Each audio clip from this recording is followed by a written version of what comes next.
నియోజకవర్గం మండల కన్వీనర్లు సీనియర్ నాయకులు యూత్ అందరితో కూడా మహిళలందరితో ఒక మీటింగ్ కూడా ఏర్పాటు చేసుకోవడం జరిగింది. ఈ మీటింగ్ ముఖ్య ఉద్దేశం కూడా ఏంటంటే రేపటి రోజు జగన్మోహన్ రెడ్డి గారు పాపరెడ్డిపల్లి గ్రామానికి కూడా వస్తున్నారు. లింగమయ్య ఆ కుటుంబాన్ని కూడా పరామర్శించడానికి ఆయన వస్తున్నారు కాబట్టి దాని గురించి మేము ఇక్కడ ఒక మీటింగ్ కూడా నేను ఏర్పాటు చేసుకున్నాం. మా వాళ్ళలో అంటే మా తెలుగుదేశం నాయకులు కానీ కార్యకర్తలు కానీ పరిటాల రవి గారి అభిమానం ఎంతో ఆవేదనగా కూడా ఈరోజు వాళ్ళలో కూడా కనిపించింది. మీరు కూడా ఇప్పుడు చూసింటారు.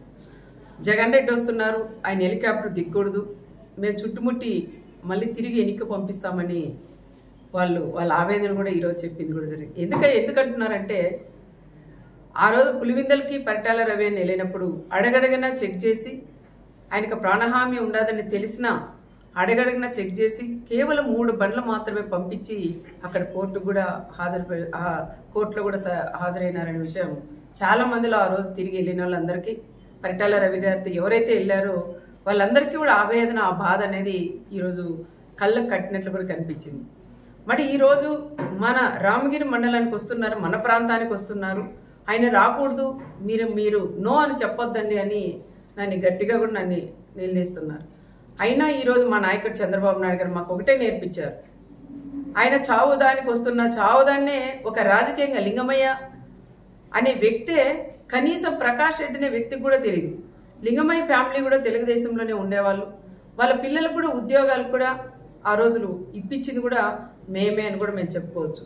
కానీ కొన్ని సందర్భాల్లో పార్టీలు కూడా మారిన తర్వాత అనుకోకుండా మన ఉగాది రోజు సంఘటన జరగడం, ఆ సంఘటన జరిగినప్పుడు ఒకరికొకరు కొట్టుకొని ఆ రోజు చనిపోవడం కూడా చాలా బాధాకరం. ఫస్ట్ జగన్ రెడ్డికిను ప్రకాష్ రెడ్డికి కాదు బాధపడిన వ్యక్తి నేనని కూడా చెప్పుకోవచ్చు. నా ప్రాంతంలో నా మండలంలో ఈ విధంగా జరగడం అది చాలా బాధాకరం అని కూడా మేము చేసాం. అది మామూలుగా సాధారణంగా గొడవపడి చనిపోవడం తప్ప అది ఒక ఫ్యాక్షన్ మర్డర్ అయితే కాదని ప్రత్యేకంగా నేను కూడా చెప్తున్నాను. ఒక ఫ్యాక్షన్ మర్డర్గా సృష్టించి తోపు బ్రదర్స్ వాళ్ళు ఏదో రకంగా రాజకీయంగా చేయాలండి. లాస్ట్ 5 ఏళ్ళు వాళ్ళు ప్రతిపక్షంలో ఉన్నప్పుడు కూడా కురుబస్సును ముందు పెట్టుకొని ఒక పక్క వాల్మీకి ఒక పక్క కురుబ వాళ్ళు ముందు పెట్టుకొని కూడా రాజకీయం కూడా చేశారు. మళ్ళీ వాళ్ళు ఎమ్మెల్యే అయిన తర్వాత పాపం వాళ్ళు పట్టించుకుని పాపాన్ని కూడా పోలేదు.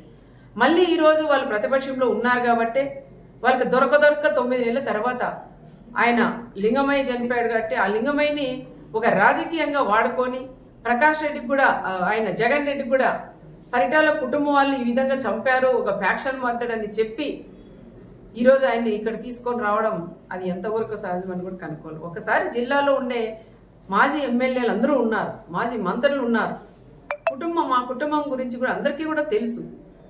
కానీ ఈరోజు ఆయన్ని వీళ్ళు వచ్చేదానికి ధైర్యం లేక, ప్రకాష్ రెడ్డి వాళ్ళు వచ్చేదానికి కూడా ధైర్యం లేక ఈరోజు ఆయన్ని పిలిపియడం అది ఎంతవరకు ఒక్కసారి కనుక్కోవాలా.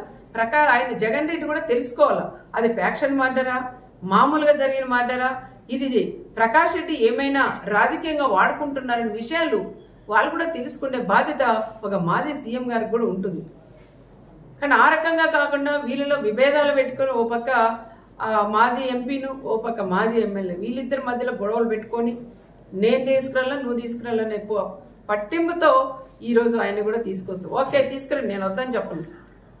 తీసుకొచ్చిన తర్వాత పాపరెడ్డిపల్లికి వచ్చిన తర్వాత కనీసం ఆ కుటుంబాన్ని పరామర్శించి రెచ్చగొట్టి మాట్లాడుకోకుండా ఆ కుటుంబానికి కూడా న్యాయం చేసి వెళ్ళమని నేను మాజీ సీఎం గారికి కూడా చెప్తున్నాం. మా బీసీల నియోజకవర్గం మాది, మరి మీరు బీసీలను అడ్డం పెట్టుకుని రాజకీయం చేస్తున్నారు మీ ప్రకాష్ రెడ్డి వాళ్ళు. మరి రాప్తాన్ నియోజకవర్గం ఎల్లుండి వచ్చి రేపు వచ్చినప్పుడు నువ్వు కూడా ఒక బీసీకి ఇన్ఛార్జ్ ఇచ్చి కూడా పోవాలని ప్రత్యేకంగా నేను జగన్ రెడ్డిని కూడా నేను కోరుకుంటున్నా. నాకన్నా ఎక్కువ ఈ ప్రాంతంలో ఉండే ప్రజలందరూ కూడా అదే కోరుకుంటున్నారు. మా మంత్రి గారు కూడా మాట్లాడినారు, నీకు అంతగా బీసీల మీద నీకు ప్రేమే ఉంటే మరి నువ్వు వస్తావు ఈ నియోజకవర్గానికి వచ్చినప్పుడు ఈ ప్రాంతానికి వచ్చినప్పుడు నీకు దమ్ము ధైర్యం ఉంటే రేపు ఒక బీసీని అభ్యర్థిగా నువ్వు ప్రకటించగలవా అని నేను కూడా జగన్ కూడా నేను అడుగుతున్నాం. కేవలం ఇది మామూలు హత్యని ఒక ఫ్యాక్షన్ హత్యగా మీరు ఇది తీసుకురావడం అది కరెక్ట్ కాదని మరొకసారి నేను కూడా తెలియజేసుకుంటూ, ఏది ఏమైనా మా వాళ్ళందరితో కూడా ఇప్పుడు నేను మాట్లాడి నిర్ణయం తీసుకొని సమన్వయం పాటించండి. వీళ్ళు గొడవలు పెట్టి కక్షలు పెట్టి ఏదో విధంగా మనల్ని గొడవల్లోకి లాగుతున్నారు. దయచేసి వాళ్ళ ఉచ్చులో పడొద్దండి. దయచేసి అలాంటి వాళ్ళని నమ్మొద్దండి. దమ్ముంటే మీరు మా జగన్ని ఆపగలరా అంటారు. దమ్ముంది, ఎవరు మీరు అవసరం లేదు, నాకు దమ్ముంది. ఎంతమంది డిపార్ట్మెంట్ వాళ్ళు ఉన్నా నాకు దమ్ముంది, నేను నిలబెట్టగలను, నేను రాని నేను అనుకుంటే. కానీ మాది అలాంటి సంస్కృతి కాదు. మేము రమ్మనే ఆహ్వానిస్తున్నాం. వచ్చి ఆ కుటుంబాన్ని పరామర్శించి రెచ్చగొట్టి మాట్లాడుకోకుండా ఆ కుటుంబానికి కూడా సహాయం చేసుకోమని మేము కూడా చెప్తున్నాం. ఇంటెలిజెన్స్ డిపార్ట్మెంట్స్ వాళ్ళు కూడా సార్లను కూడా అడుగుతున్నాం. రెచ్చగొట్టి ప్రకాష్ రెడ్డి అనే వాళ్ళు ఈ రోజు ఈ టైంలో కూడా ఆయన మళ్ళీ పెడుతున్నారు. మీకు ఆపే ధైర్యం ఉందా అని. ఇక్కడ తెలుగుదేశం బ్లడ్ ఉంది, ఇక్కడ పరిటాల బ్లడ్ ఉంది, మా చంద్రబాబు నాయుడు గారి బ్లడ్ ఉంది. మేమెందుకు ఆపమయ్యా ఆపాలంటే? నువ్వు రెచ్చగొట్టి నువ్వు ఆపండి, ఇది మళ్ళీ రాజకీయం చేసి ఇంకా 100 రోజులు 5 ఏళ్ళు దీన్నే రాజకీయం, మా జగన్ వస్తుంటే ఆపారు, జగన్ వస్తుంటే ఆపారు అని చెప్పుకోవడం కోసమే నువ్వు రెచ్చగొడుతున్న విషయం ప్రతి ఒక్కరికి కూడా తెలుసు.